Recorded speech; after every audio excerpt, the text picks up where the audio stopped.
Why do ancient tales from the Philippines speak of people eating human flesh? What drove them to such a terrifying act? Was it hunger, ritual, or something deeper within the culture? Let's uncover the truth. Deep in the history of the Philippines, some tribes practiced cannibalism, not just for survival, but as part of complex rituals, acts of vengeance, and displays of power.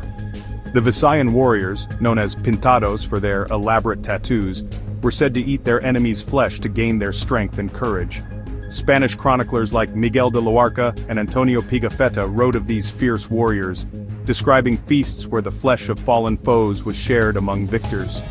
In the Cordilleras, headhunting and cannibalism sometimes walked hand in hand.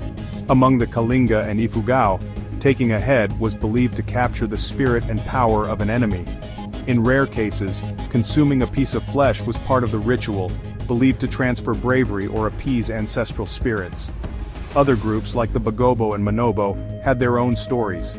Some legends tell of warriors eating the heart or liver of a rival to honor the dead or to ensure the tribe's protection.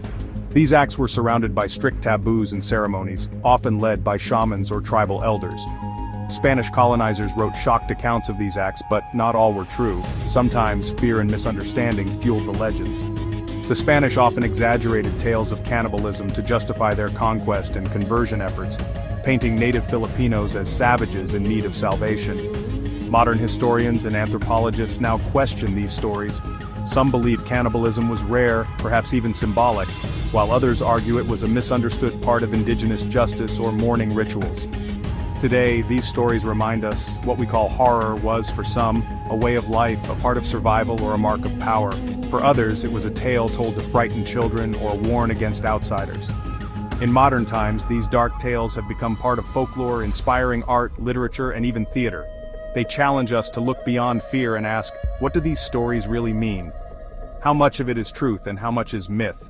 The answer is out there, waiting to be uncovered, hidden in the mountains, whispered in stories, and written in the bones of history.